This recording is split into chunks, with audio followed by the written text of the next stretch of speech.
এই যে সামনে যে এই ফসলি ক্ষেত দেখতেছেন, এই ফসলি ক্ষেতের উপরে যে বাড়িটা, এটাই আমার দাদার বাড়ি। এক সময় এখানে বসবাস করতাম। আমাদের আমাদের বাপ চাচারা ছিল সাতজনের থেকে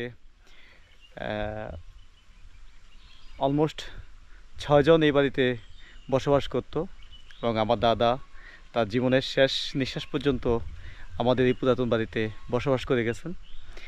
এবং আমার শৈশব, কৈশোর এবং স্টুডেন্ট লাইফের প্রায় অনেকগুলো বছর এই বাড়িতে কাটছে। 2009 সালের শেষের দিকে, 10 সালের প্রথম দিকে আমরা এই বাড়ি থেকে আর একটু সামনে শিফট হই।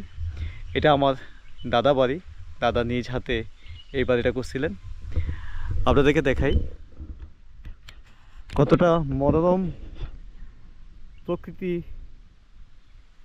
আমার পুরাতন বাড়ির আশেপাশে আগেও ছিল, এখনও আছে। তা দেখেন, ঠিক আমার যে আঙ্গুলটা নির্দেশ করতেছি যেই বাড়িটার দিকে, এই বাড়িটাতে আমার দাদা বসবাস করতো। আর ওই যে দেখতেছেন আরেকটা বাড়ি, ওইটাতে আমরা বসবাস করতাম। দাদা এবং আমার কয়েক চাচা মিলে একটা বাড়িতে থাকতো, আর এবং আমরা একটা সেপারেট বাড়িতে থাকতাম।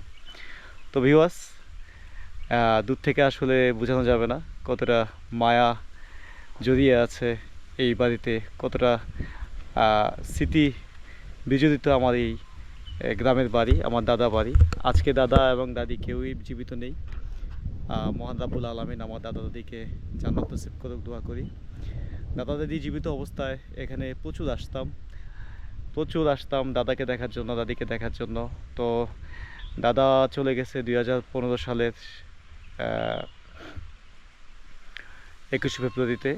আর দাদি তার 3-4 বছর আগে 26শে মার্চের এক দিনে আমাদেরকে ছেড়ে তার পারলৌকিক জীবনে গত হয়েছে। তো আমাদের গ্রামের বাড়ির যে পরিবেশ, এটা খুবই মানে অন্যরকম। এটা আসলে বলে ভাষায় প্রকাশ করার মতো না। মানে সবসময় এখানে একটা দক্ষিণা বাতাস বয়। আমরা ছোটোবেলায় এই পরিবেশে বড় হয়েছি। আমার ভাই বোন, চাচাতো ভাই বোন, সবাই এই পরিবেশে আমরা বড় হয়েছি।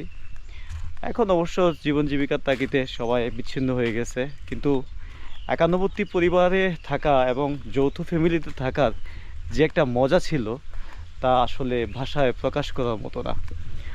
আমি যখন খুব ছোট ছিলাম, মানে বুঝ হওয়ার পর থেকে আমি দেখেছি আমার দাদা চাচারা একসাথে এবং আমার বাবাও একসাথে ছিল।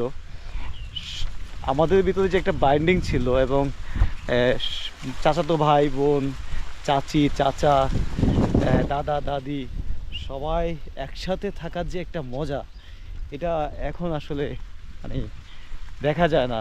এবং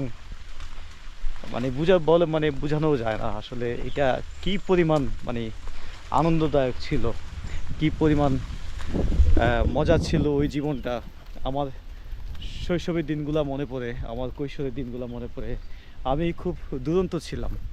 আমার বাড়িতে তেমন একটা মন বসতো না। আমি সবসময় দুষ্টমিতে মাতোয়ারা থাকতাম, এদিক ওদিক ছোটাছুটি করতাম বেশি। তো ডান পিঠে স্বভাবের হওয়ার কারণে আমার এই এই যে এরিয়াটা দেখতেছেন, এই যে গ্রামটা দেখতেছেন, এই গ্রামের এমন কোনো জায়গা বাদ নাই, এমন কোনো জঙ্গল, এমন কোনো ক্ষেত বা এমন কোনো রাস্তা বাদ নাই যেখানে আমি বিচরণ করি নাই, যেখানে আমি দৌড়াদৌড়ি করি নাই, যেখানে আমি খেলাধুলা করি নাই।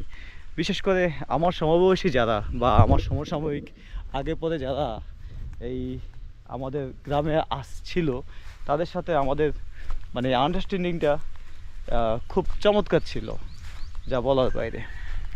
আমি আজও যখন এখানে আসি এবং এই জায়গাগুলোতে ঘুরতে থাকি, খুব নস্টালজিক হয়ে যাই, কারণ আমার খুব জীবনের প্রথম দিকের কথাগুলা, শৈশব শৈশবের কথাগুলা, কৈশোরের কথাগুলা আমাকে খুব ভিতরে ভিতরে আন্দোলিত করে।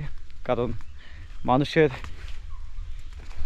বুঝ হওয়ার পরে যেই প্রকৃতি পরিবেশের সাথে মানুষ বড় হয়, সেই প্রকৃতি পরিবেশের সাথে মানুষের একটা সখ্যতা হয়ে যায় এবং পরবর্তী সময়ে এই প্রকৃতি পরিবেশ তাকে টানে, আমাকেও টানে।